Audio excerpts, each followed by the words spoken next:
Mesdames et messieurs, bonjour ou bonsoir, tout dépend de l'heure à laquelle vous écoutez cette vidéo. Je m'appelle Michel Biemtong, journaliste web camerounais. Alors aujourd'hui nous allons parler du communiqué de l'ambassade des États-Unis au Cameroun relativement à l'assassinat de la gardienne de prison Florence Ayafor. Alors nous allons ensemble décrypter ce communiqué-là. Cette vidéo, je ne la voudrais pas très longue, juste quelques minutes pour décrypter alors ce communiqué de l'ambassade, on va dire du gouvernement camerounais, c'est-à-dire que c'est la position du gouvernement américain, pardon, relativement à l'assassinat de Florence Ayafor. Alors, comme je vous l'ai démontré à plusieurs reprises, le pouvoir de Yaoundé est trempé jusqu'au cou dans cette affaire. Alors, ce pouvoir-là, afin de gagner la bataille de l'opinion internationale, a créé un certain nombre de milices en zone anglophone. Cette milice-là,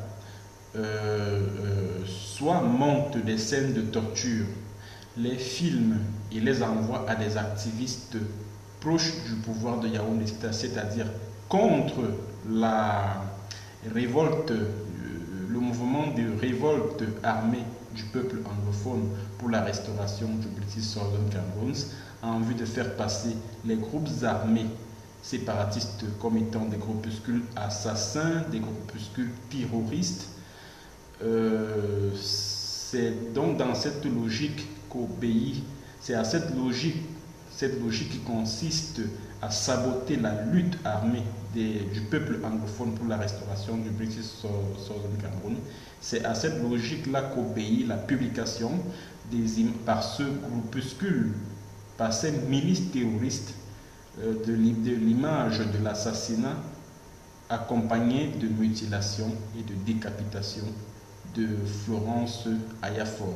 Alors le gouvernement américain réagit donc en condamnant d'abord cet assassinat horrible, en condamnant l'horrible agression, le meurtre et décapitation de Florence Ayafor. Et le communiqué de l'ambassade des États-Unis au Cameroun, ou si on peut le dire ainsi, le communiqué du gouvernement américain date du 10 octobre 2019.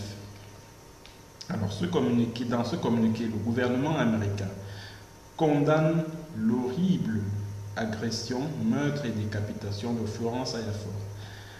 Le gouvernement américain exhorte les autorités camerounaises à mener une enquête approfondie et équilibrée sur cette affaire.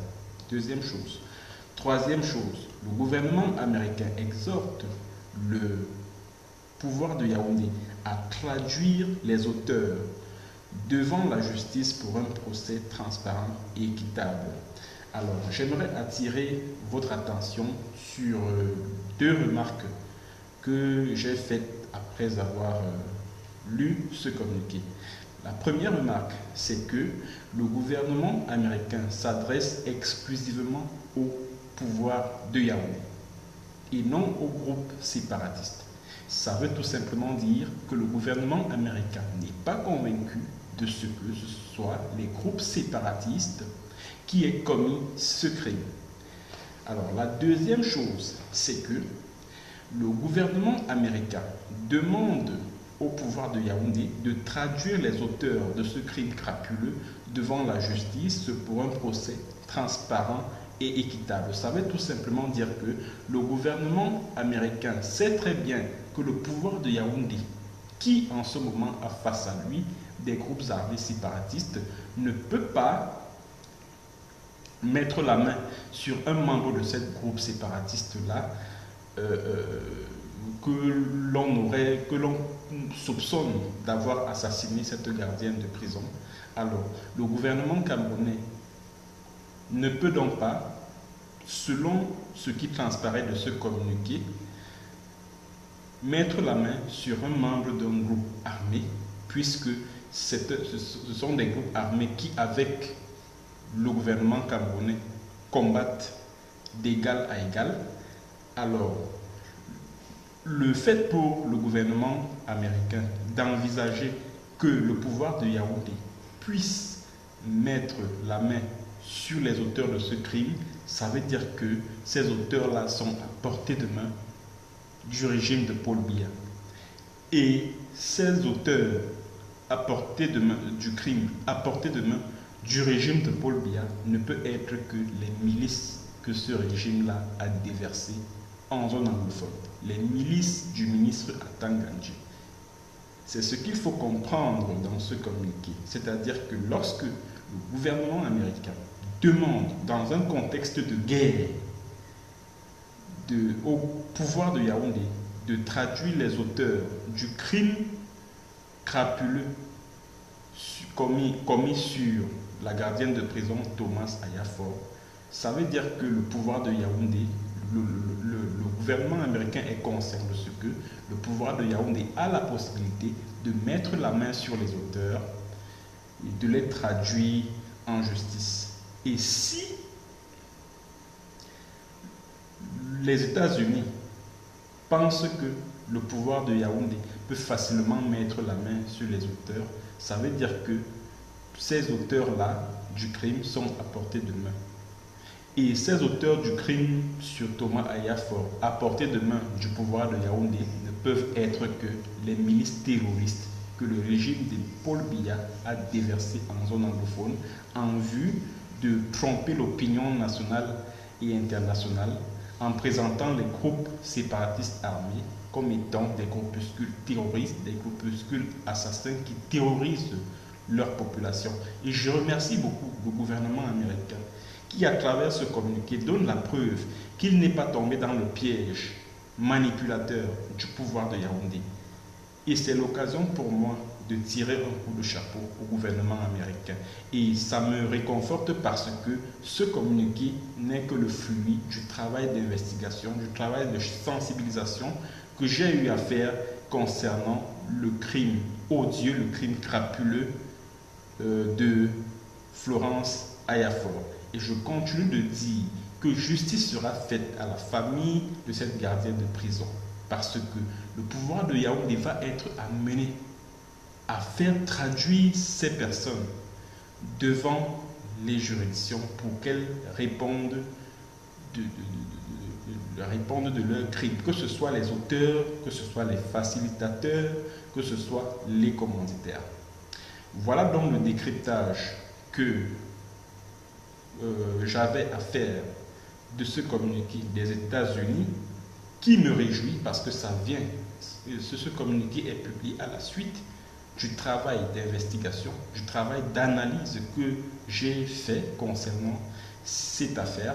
Et j'invite le gouvernement américain, notamment l'ambassade des États-Unis à Yaoundé, d'être très regardant sur un activiste.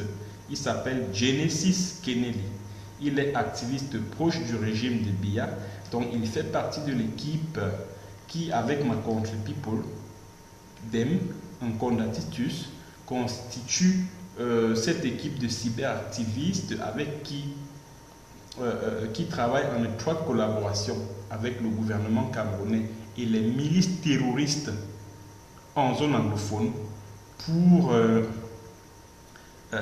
saboter la lutte du peuple anglophone pour son indépendance. Ils vous font croire, c'est-à-dire que ce système, c'est-à-dire que les activistes proches du régime, les groupuscules terroristes qui font le travail pour le compte de ce régime-là et le pouvoir de Yaoundé veulent faire croire à l'opinion internationale que les groupes séparatistes armés sont des groupuscules terroristes et c'est la raison pour laquelle ils ont déversé des milices en zone anglophone qui kidnappent contre rançon, qui tuent, qui décapitent, qui mutilent les corps, ils les filment et maintenant ils les envoient, ils les font publier sur les réseaux sociaux de manière à susciter émoi et consternation au sein de l'opinion internationale, de manière à braquer l'opinion internationale